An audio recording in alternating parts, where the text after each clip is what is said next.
नमस्कार, ANB news के खास बुलेटिन क्या बोलती दुनिया में आप सभी का स्वागत है। मैं हूं आपके साथ पल्लवी राजपूत। पाकिस्तान में एक बड़ा विमान हादसा हो गया जिसमें करीब 100 लोगों के मारे जाने की खबर है।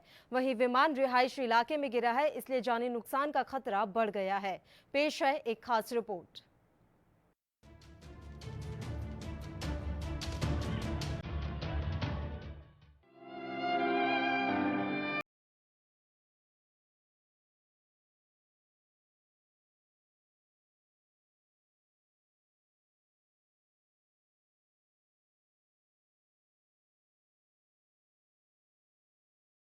पाकिस्तान में एक बड़ा विमान हादसा हो गया है। लाहौर से कराची जा रही पाकिस्तान इंटरनेशनल एयरलाइंस की फ्लाइट हादसे का शिकार हो गई। पाकिस्तानी मीडिया के मुताबिक विमान कराची एयरपोर्ट के पास रिहायशी इलाके में गिरा। विमान गिरने से कई मकानों में आग लग गई। ये हादसा कराची में लैंडिंग से ठीक पहले हुआ है। विमान में 98 लोग सवार थे, इसमें 90 यात्री और 8 क्रू मेंबर थे।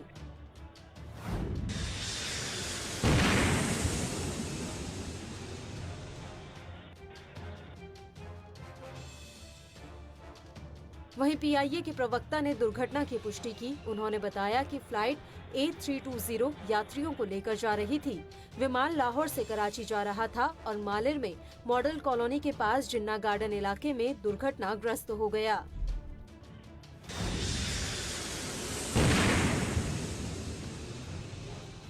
विमान हादसे की जांच के आदेश। वहीं इस मामले में पाकिस्तान एयरलाइंस के सीईओ अरशद मलिक ने कहा कि हादसे की जांच के आदेश दे दिए गए हैं।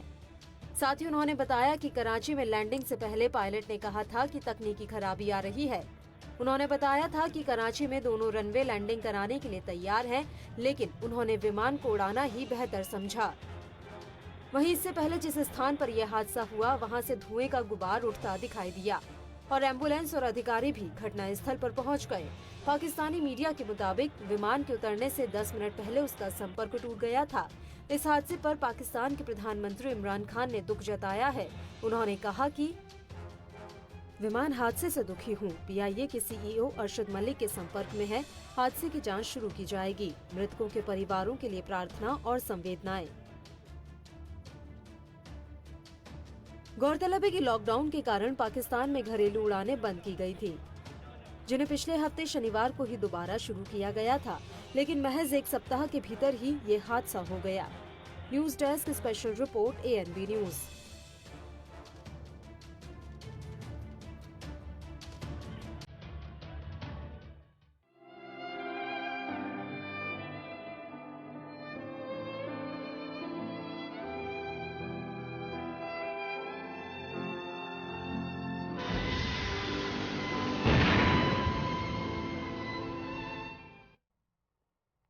देश में पिछले 2 महीने से घर जाने के लिए जद्दोजहद कर रहे प्रवासी मजदूरों की समस्याएं कम होने का नाम नहीं ले रही हैं।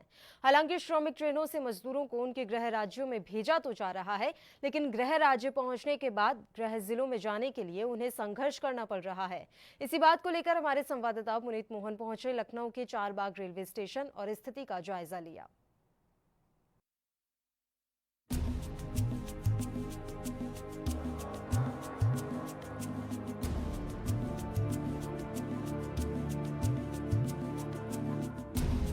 कोरोना महामारी के चलते देश लॉकडाउन की मार झेल रहा है और ये महामारी देश में और ज्यादा न फैले, इसलिए बस और ट्रेन सेवाएं बंद कर दी गई थी। लेकिन मजदूरों की समस्याओं को देखते हुए केंद्र सरकार ने देश में श्रमिक स्पेशल ट्रेनें चलाई हैं, ताकि मजदूरों को उनके गृह जिलों तक पहुंचाया जा सके। इन ट्रेनों में बुकिंग के लिए सभी स्टेशनों पर टिकट काउंटर भी खोले गए हैं, लेकिन उत्तर प्रदेश की राजधानी लखनऊ के चारबाग रेलवे स्टेशन का नजारा कुछ और ही है। यहाँ रोजाना श्रमिक स्पेशल ट्रेनों से हजारों मजदूर आ रहे हैं, जिन्हें उत्तर प्रदेश परिवहन की बसों से उनके गृह जिलों तक भेजा जा रहा है। लेकिन यहाँ प्रशासन की अव्यवस्था के चलते श्रमिक ट्रेनों से आने वाले ज्यादातर श्रमिक परेशान नजर आ रहे हैं। वे ट्रेन से तो उतर जाते हैं, लेकिन उन्हें स्टेशन के बाहर अपने घर जाने के लिए घंटों बस का इंतजार करना पड़ता है। और तो और सिर्फ एक टिकट काउंटर खुला होने के चलते यहाँ भारी भीड़ जमा हो जाती है, जिससे लोग यहाँ आने से कतराते हैं। ट्रेनों में सफर करने वाले लोग या तो ऑनलाइन बुकिंग करवा रहे हैं या फिर ग्राहक सेवा केंद्र से टिकट हासिल कर रहे हैं। इसी बीच चारबाग रेलवे स्टेशन पहुंचे हमारे संवाददाता पुनीत मोहन ने जाना श्रमिकों का हाल। श्रमिक स्पेशल ट्रेनों के अलावा 200 ट्रेनें और चलाई गई हैं जो नॉन एसी हैं, जिनकी टिकट बुकिंग भी अब शुरू हो गई है। लेकिन लखनऊ के चारबाग स्टेशन पर हम मौजूद हैं। ये भीड़ आप मेरे पीछे देख सकते हैं। ये श्रमिक स्पेशल ट्रेन से आए हुए लोग हैं और इनको मुरादाबाद जाना है, लेकिन अभी तक इनको बस की सुविधाएं नहीं मिल पाई हैं। इनको मुरादाबाद, बरेली, बदायूं, यूपी पश्चिम के जिलों में जाना है। सीधे तौर पर जो टिकट काउंटर है वो भी इसीलिए क्लोज किया गया हुआ है क्योंकि यहाँ पर आप भीड़ देख सकते हैं किस तरीके से है और ये सब बेचैन है। इनको अपने घर जाना है। एक ही टिकट काउंटर यहाँ पर खुला हुआ है, लेकिन लोग यहाँ पर टिकट बुक कराने नहीं आ रहे हैं। लोग सीधे तौर पर ऑनलाइन या तो टिकट बुक कर रहे हैं या ग्राहक सेवा केंद्र से टिकट बुक करा रहे हैं। काफ़ी भीड़ है यहाँ पर। हम इनसे बात करेंगे। किस ट्रेन से आए हो भाई? हैदराबाद से। किस ट्रेन से आए हो? क्या दिक्कत आ रही है? अरे यहाँ पे आगे बस नहीं मिल रही जाने के लिए, जिला मुरादाबाद के लिए और कुछ बता नहीं रहा है। कुछ बता नहीं रहा हो सर। हमने होगा 2-3 घंटे हो गए सर। हमें जाना कहाँ है? मुरादाबाद जाना। कहाँ जाना? बरेली। क्या बता रहे हैं सर? इधर से इधर नजर आ रहा है, दूसरी साइड से वो साइड जाए तो ये साइड, ये साइड जाए तो वो साइड। और बस आई है तो बस के गेट नहीं खोल रहे। खाने पीने का कोई इंतजाम? खाने पीने का सर इंतजाम जो है बिल्कुल भी नहीं है। आपका नाम है, हम अहमदाबाद से आए हुए हैं, सीधे यहाँ पर रुके नहीं, बस दिखाई दे रही है ना कुछ दिखाई दे रही है। हम परेशान हैं, पता ही जाना है हमको। सारे लोग हमारे वहाँ बैठे हुए हैं, बहुत परेशान हैं। लोकतंत्र के लोग राजनेताओं ने ऐसा खत्म कर दिया है। कोरोना फैला रखा है। कोरोना सारे मजदूरों को बना दिया है। इन्होंने अपने एसी में बैठे हुए हैं, किसी को कोई खबर नहीं है। संविधान खत्म कर दिया। वो राजनीति आती है तभी वोट पड़ते हैं, तभी हमको वोट दो, हमको क्या घंटा वोट दें। सारे लोग परेशान हैं यहाँ पे, कोई देखने वाला नहीं है। पानी तक नहीं पिया हम लोगों ने 4 दिन से। अहमदाबाद से जब बैठे हुए हैं तो वहाँ पे थोड़ी सुविधा हुई थी हम लोगों को। जो अभी जिस ट्रेन से आए हैं, हमसे भाड़ा नहीं पड़ा है। जो राहुल गांधी ने पैसे जमा किए थे वही टिकट से हम लोग आए हुए हैं। हमको यहाँ लखनऊ आने के बाद हमको किसी ने कुछ नहीं देखा है। धूम में, तपती धूम में भागते फिर रहे हैं, कोई हमको देखने वाला नहीं है सर। कब चले थे वहाँ से? कब चले थे? 4 दिन पहले। स्टेशन जहाँ से चले थे वहीं से मिला, उसके बाद कहीं कुछ नहीं मिला। अभी क्या बता रहे हैं? कब तक बस आएगी? क्या बता रहे हैं? कोई जवाब ही नहीं है, रिस्पॉन्स ही नहीं है। कोई रिस्पॉन्स ही नहीं है। 3 घंटे से हमें फिरा रहे हैं। लगभग कितने आदमी होंगे यहाँ पे? 40 मुरादाबाद बरेली जाना है। बसें तो लगी हुई है। क्या बता रहे हैं? मना कर देते साहब। बिल्कुल सब मना कर रहा है। बिल्कुल अभी कुछ पता नहीं चल पा रहा है। पता चल गया बिल्कुल। देखिए, श्रमिक हैं जो कहीं हैदराबाद से, कोई मुरादाबाद से, कोई अहमदाबाद से आया। इनको मुरादाबाद, बदायूं, बरेली, यूपी पश्चिम के जिले जाना है। लेकिन सीधे तौर पर इनको अभी तक यहाँ के प्रशासन के द्वारा कुछ क्लियर नहीं बताया जा रहा है। हालांकि बसों की कतार आप देख सकते हैं कि कितनी ज़्यादा बसें लगी हुई हैं, लेकिन इनको जहाँ जाना है वहाँ के लिए बसें नहीं अवेलेबल है। लगभग 2 से 3 घंटा हो गया है ये ट्रेन से यहाँ आए हैं। तपती दोपहर में खड़े हैं, काफ़ी परेशान हैं। इनको कुछ भी अभी क्लियर नहीं किया गया है कि कौन सी बस इनको मिलेगी, कैसे ये जाएंगे। पूरा चारबाग स्टेशन का हाल यही है और आप देख सकते हैं कैसे श्रमिक यहाँ पर श्रमिक स्पेशल ट्रेनें आ रही हैं। इनको असुविधा का सामना करना पड़ रहा है। जो टिकट काउंटर है वो भी क्लोज किया गया है। एक टिकट काउंटर खुला हुआ है, लेकिन लोग इसी असुविधा के चलते, श्रमिकों के यहाँ पर भीड़ के होते चलते यहाँ आने से कतरा रहे हैं और ग्राहक सेवा केंद्र पर या ऑनलाइन ही टिकट करा रहे हैं। कैमरा पर्सन हमजा के साथ पुनीत मोहन, ANB न्यूज़, लखनऊ।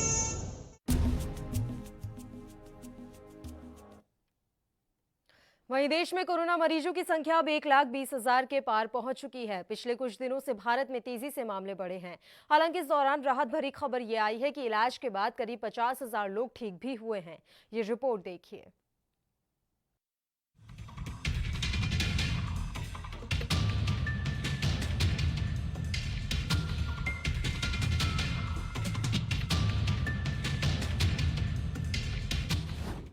देश में कोरोना मरीजों की संख्या अब 1,20,000 के आंकड़े को पार कर चुकी है और अब भारत विश्व के उन 11 देशों में शामिल है जहां 1 लाख से ज्यादा कोरोना मरीज हैं। देश में शुक्रवार शाम तक कोरोना मरीजों की संख्या बढ़कर 1,20,533 हो गई, जबकि 3,605 लोग अपनी जान गंवा चुके हैं। हालांकि इसी बीच राहत भरी खबर ये आई है कि देश में इलाज के बाद करीब 50,000 लोग ठीक भी हुए, जबकि 67,000 से ज्यादा अभी भी एक्टिव केस हैं। वहीं प्रदेशों की बात करें तो महाराष्ट्र देश में कोविड-19 का हब बना हुआ है। महाराष्ट्र में अब तक 41,000 से ज्यादा मामले सामने आ चुके हैं, जबकि 1,454 लोगों की जान जा चुकी है। महाराष्ट्र के बाद तमिलनाडु का नंबर आता है, जहां 14,753 लोग वायरस की चपेट में आ चुके हैं, जबकि 99 लोगों की मौत हो चुकी है। इसी तरह बात करें गुजरात की, तो यहाँ करीब 13,000 लोग वायरस की चपेट में हैं, जबकि 773 लोग अपनी जान गंवा बैठे हैं। वहीं देश की राजधानी दिल्ली के हालात भी ठीक नहीं है। दिल्ली में कोरोना मरीजों की संख्या 12,000 के आंकड़े को पार कर चुकी है, जबकि 208 लोग अपनी जान गंवा बैठे हैं। वहीं देश के अन्य राज्यों की बात करें तो राजस्थान, मध्य प्रदेश, उत्तर प्रदेश, पश्चिम बंगाल, आंध्र प्रदेश और बिहार का भी यही हाल है। यहाँ कोरोना मरीजों की संख्या 2000 के आंकड़े को पार कर चुकी है। सबसे पहले बात करें राजस्थान की, तो यहाँ 6,377 मरीज, 152 मौतें। मध्य प्रदेश में 5,981 मरीज, 271 मौतें। उत्तर प्रदेश में 5,515 मरीज, 138 मौतें। पश्चिम बंगाल में 3,197 मरीज, 259 मौतें। आंध्र प्रदेश में 2,667 मरीज, 55 मौतें। बिहार में 2,105 मरीज, 9 मौतें। वहीं इसके अलावा अगर पंजाब की बात की जाए तो यहाँ प्रदेश वासियों के लिए एक अच्छी खबर है। यहाँ इलाज के बाद 1,847 लोग ठीक हो गए, जबकि 39 लोगों की मौत हुई है। अब यहाँ महज 143 लोग ही अस्पतालों में उपचाराधीन हैं। गौरतलब है कि जहां इस समय देश के अधिकतर राज्यों में कोरोना मरीजों की संख्या लगातार बढ़ रही है, तो वहीं पंजाब में तेजी से ठीक हुए मरीजों ने पूरे देश में कोरोना संकट के अंत की अलग जगह दी है। उम्मीद की जा रही है कि जिस तेजी से मरीज ठीक हो रहे हैं, उस हिसाब से देश जल्द ही कोरोना से जीत हासिल कर लेगा। News desk special report, ANB news.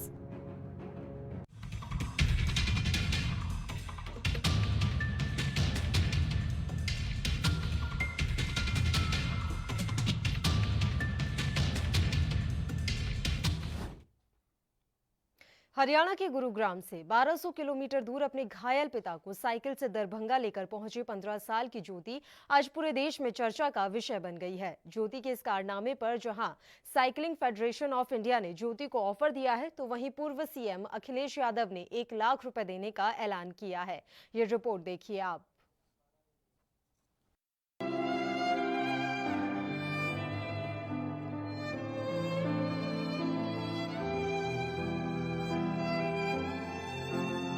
ऐसी बच्ची को 15 अगस्त 26 जनवरी के दिन 21 तोपों की सलामी और इन नेताओं को 21 थप्पड़ पड़ने चाहिए।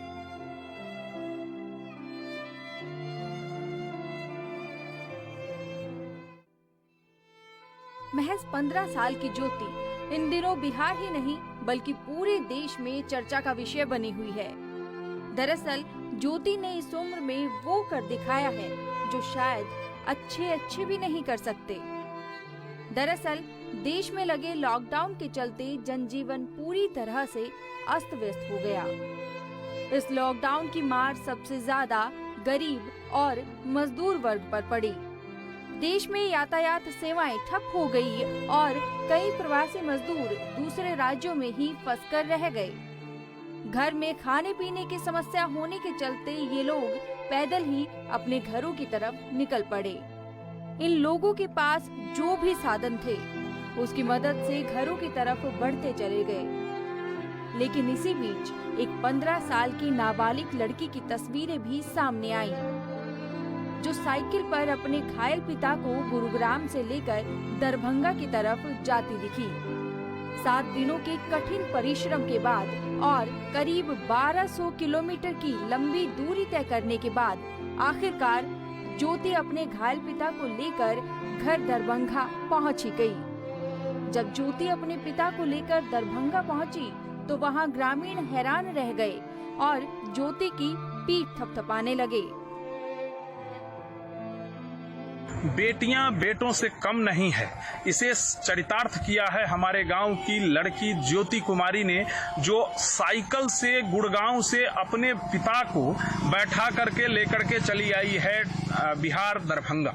जब हम लोगों ने सुना कि ज्योति कुमारी वहां से अपने पिता को साइकिल पर बैठा करके ला रही है तो पूरा गांव समाज सशंकित था कि एक लड़की इस लॉकडाउन की स्थिति में इतना लंबा रास्ता कैसे अकेले तय करेगी और वो भी पिताजी को बैठा करके कैसे लेकर के आएगी। लेकिन इसे साबित किया ज्योति कुमारी ने कि बेटियां बेटों से बढ़कर हैं, बेटों से कम नहीं हैं।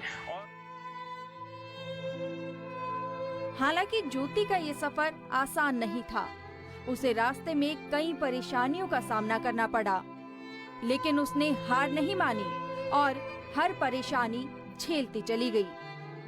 ज्योति ने बताया कि इस दौरान वो 2 दिनों तक भूखे भी रहे। हालांकि इस दौरान कहीं कहीं से उन्हें मदद भी मिली। कुछ ने खाने के लिए दिया तो कुछ ने पीने के लिए।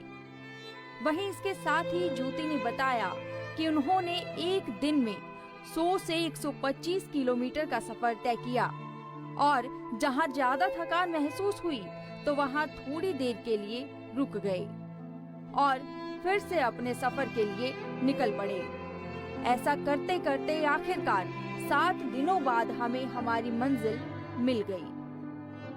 गुड़गांव में रहते थे, मेरे पापा मजदूर कमाते हैं और रूम में रहते थे और मेरे पापा का एक्सीडेंट हो गया था तो वहीं हम गए तो यही लॉकडाउन हो गया। मेरे पास खाने वाने के लिए पैसा वैसा नहीं था तो मेरे पापा को बोले साइकिल से चलिए, तो मेरे पापा मान नहीं रहा था साइकिल से आने के लिए। तभी भी पापा को मना के फिर साइकिल से पापा को लेके आए तो यहाँ पे वो आगे कोई मदद दे दिया और साइकिल से आए और कोई खाना दे दिया तो वही खाते पीते आए। 2 दिन हम लोग भूखले थे तो 2 दिन लोग भूखा थे और 10 बजे निकल गए हम लोग और 7 दिन में पहुंच गए। दरअसल ज्योति के पिता हरियाणा के गुरुग्राम में रिक्शा चलाते हैं और एक किराए के कमरे में रहते हैं, लेकिन कुछ महीने पहले उनका एक्सीडेंट हो गया था जिससे वो गंभीर रूप से घायल हो गए थे। पिता को मिलने ज्योति दरभंगा से गुरुग्राम पहुंची हुई थी, लेकिन इसी बीच देश में लॉकडाउन लग गया। इस दौरान ज्योति के पिता का कामकाज ठप हो गया और ऊपर से रिक्शा मालिक पैसों के लिए दबाव बनाने लगा। ना तो जेब में पैसे थे और ना ही खाने के लिए कुछ था। इसके बाद ज्योति ने फैसला लिया कि यहाँ भूख से मरने से अच्छा है कि वो अपने गांव किसी तरह निकल जाए। लेकिन साधन नहीं होने की वजह से ज्योति ने ये लंबी दूरी अपनी साइकिल पर ही पूरी करने की ठानी। हालांकि ज्योति के पिता इसके लिए तैयार नहीं हुए, लेकिन मजबूरी ऐसी थी कि पिता को बेटी के फैसले में आखिरकार सहमति जतानी पड़ी और वो कठिन परिस्थितियों का सामना करते हुए आखिरकार घर की तरफ निकल पड़े। गुड़गांव हरियाणा में रह रहे थे, करीब एक्सीडेंट हो गया। उस वजह से हम लोग काफ़ी दिन से वहाँ पे रह रहे थे, लॉकडाउन में फंस गए थे। खाने पीने की काफ़ी दिक्कत हो रहा था। कमरा मालिक भी काफ़ी दबाव डाल रहा था, कभी इस महीने में लाओ भाई कमरा किराया लाओ। लेकिन हम लोग सोच रहे थे कि चलो भाई लॉकडाउन खत्म होगा, काम करके उसको दे देंगे पैसा काम करके। लेकिन लॉकडाउन बढ़ता ही गया, कुछ खाने पीने की भी दवा चल रहा था, दवा बंद हो गया। वहाँ राशन पानी हम लोग को मिल नहीं रहा था, काफ़ी दबाव था राशन पानी का भी। भूखमरी भी हो गया था, पैसों से था नहीं। फिर भी मेरी बच्ची ने बोला जो पापा चलो बिहार ले चलते हैं साइकिल से। मैंने बोला बेटा देखो 4-5 किलो तो है नहीं जो तुम ले चलोगे यहाँ से खींच के, 1200-1300 किलोमीटर है, कैसे जाएंगे। तो बोला जितने ही पैदल भी लोग चलते हैं, कभी पैदल चलेंगे, कभी होगा तो साइकिल से ले चलेंगे। तो बेटा हम लोग वजनदार हैं, फिर भी नहीं ले जा पाओगे। फिर भी कोशिश करा, चलिए देखते हैं पापा, हिम्मत तो कीजिए आप, कम से कम लोगों की भीड़ में निकल जाएंगे। वही लड़की मेरी हिम्मत करके लाई है, कोशिश करके वहाँ से। वहीं दूसरी तरफ ज्योति के इस जज्बे पर अब नेताओं और संस्थाओं ने भी हाथ आगे बढ़ाए हैं। जहां साइकिलिंग फेडरेशन ऑफ इंडिया ने ज्योति को ट्रायल की पेशकश की है, तो वहीं उत्तर प्रदेश के पूर्व सीएम अखिलेश यादव ने ट्वीट पर ज्योति की तारीफ करते हुए 1 लाख रुपए की आर्थिक मदद देने की घोषणा की है। इसके अलावा पूर्व सांसद पप्पू यादव ने ज्योति के इस साहस भरे कदम की सराहना करते हुए उसे 20,000 रुपए की राशि देने की बात कही है। क्या इस बच्ची को सैल्यूट नहीं पढ़नी चाहिए? मैंने तो रात कहा ऐसी बच्ची को 15 अगस्त 26 जनवरी के दिन 21 तोपों की सलामी और इन नेताओं को 21 थप्पड़ पड़नी चाहिए। दरअसल बिहार के दरभंगा की रहने वाली ज्योति अपने घायल पिता को मिलने गुरुग्राम गई थी, लेकिन इसी बीच लॉकडाउन के कारण वो वहीं फंस गई। जब पिता और बेटी भूख से तड़पने लगे तो बेटी ने आखिरकार अपने पिता को साइकिल पर ही घर ले जाने का फैसला लिया और वो अपने इस फैसले पर खरी उतरी। दरभंगा से वीरेंद्र कुमार की रिपोर्ट, ANB न्यूज।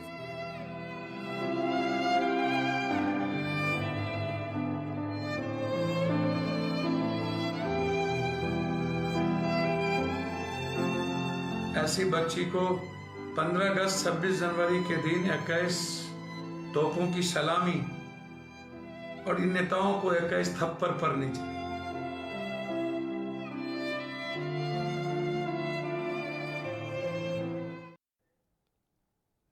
रेल सफर करने वालों के लिए एक अच्छी खबर आई है। रेलवे ने 1 जून से लगभग 100 यात्री ट्रेनों की बुकिंग शुरू कर दी है। 1 जून से शुरू होने वाली नियमित ट्रेनों के लिए शुक्रवार से बुकिंग शुरू हो गई है।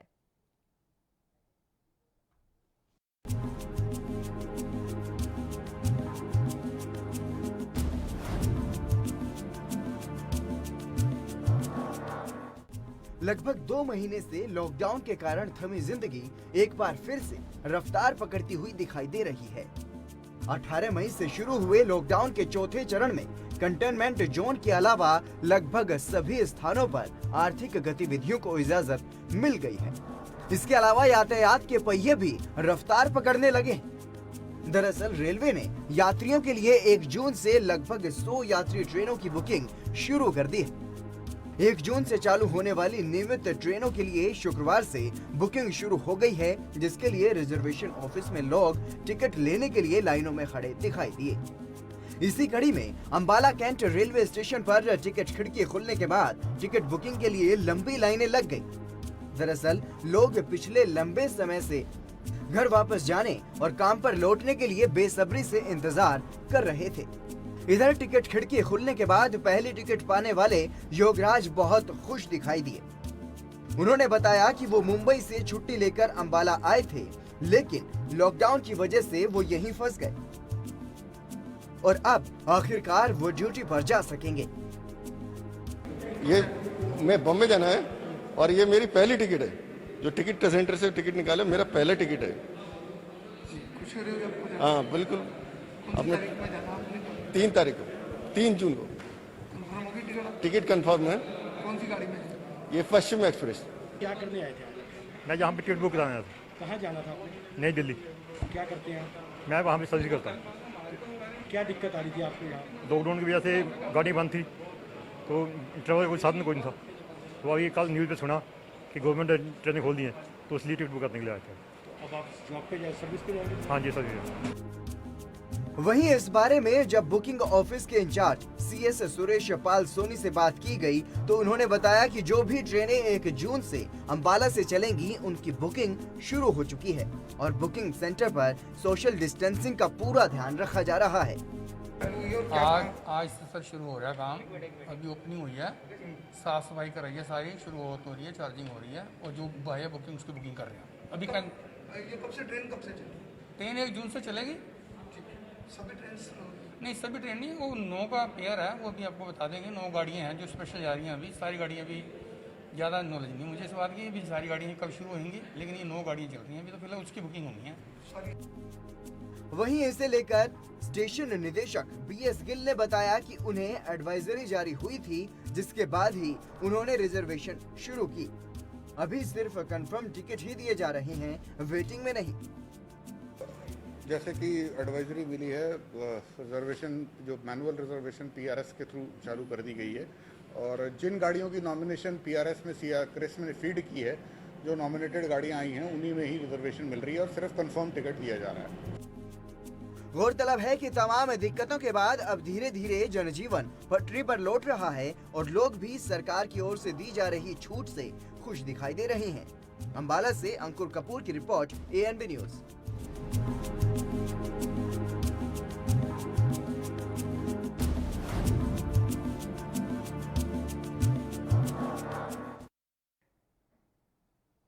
देश में कोरोना संकट के बाद पिछले 2 महीने से लॉकडाउन की मार झेल रहे किसानों, मजदूरों और अन्य कर्मचारी वर्ग की मदद के लिए केंद्र सरकार ने 20 लाख करोड़ के राहत पैकेज का ऐलान किया था। लेकिन कई दिन बीत जाने के बाद भी इसका कोई लाभ न मिलने से तमाम कर्मचारी संगठनों की ओर से राष्ट्रीय विरोध दिवस का ऐलान किया गया। इसी कड़ी में दिल्ली के राजघाट में प्रदर्शन कर रहे कर्मचारी संगठनों को प्रदर्शन के दौरान पुलिस ने गिरफ्तार कर लिया।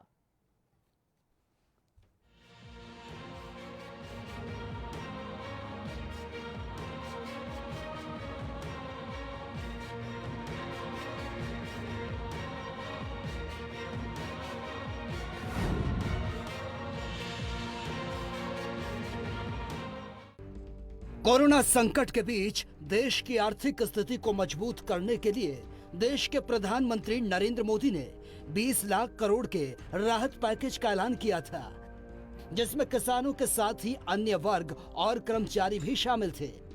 लेकिन इस राहत राशि का अभी तक किसी भी वर्ग को कोई लाभ न मिलने के कारण केंद्रीय श्रमिक संगठनों और कर्मचारी संगठनों के संयुक्त आह्वान पर 22 मई को राष्ट्रव्यापी विरोध दिवस मनाने का ऐलान किया गया था।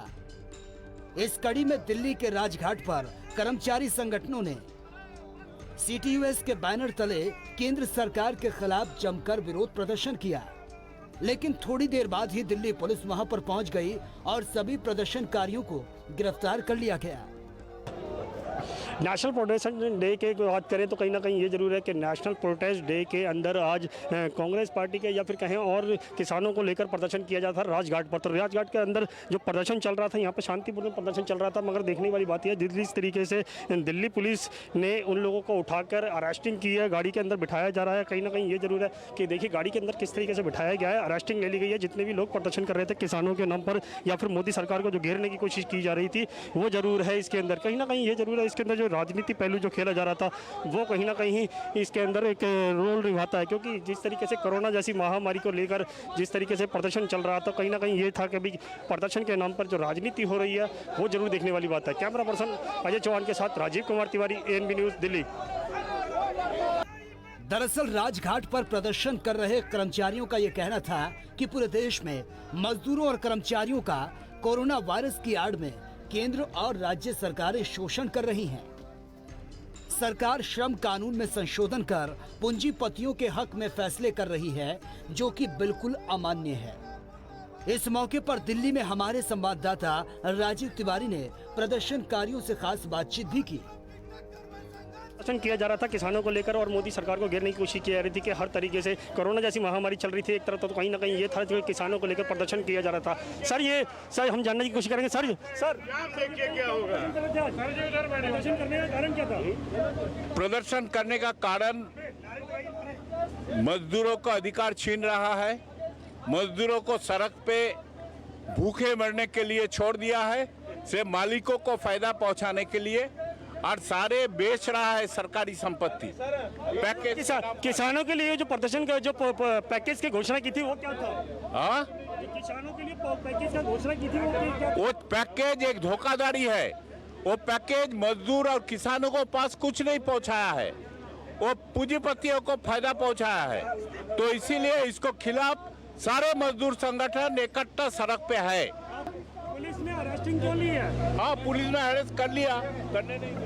ये था जिस तरीके से प्रदर्शनकारी जो प्रदर्शन के लिए बता रहे थे कि किस तरीके से उन लोगों को अरेस्टिंग की गई है। तो कहीं ना कहीं ये जरूर है कि इसके अंदर जो कोरोना जैसी महामारी के साथ साथ एक मोदी सरकार को घेरने की कोशिश की थी, क्योंकि जो कहीं ना कहीं किसानों के जो पैकेज की घोषणा की गई थी वो पैकेज किसानों के हित में नहीं था, इसीलिए ये लोग प्रदर्शन कर रहे थे कहीं ना कहीं राजघाट पर।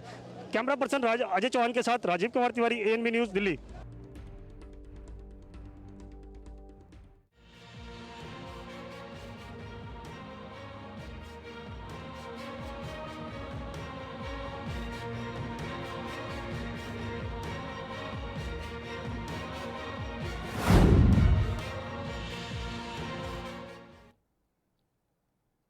और इसी के साथ हमारे इस खास बुलेटिन में फिलहाल के लिए इतना ही। मुझे दीजिए इजाजत। देश प्रदेश के तमाम ताज़ा और अहम खबरों के लिए आप देखते रहिए ANB न्यूज़। नमस्कार।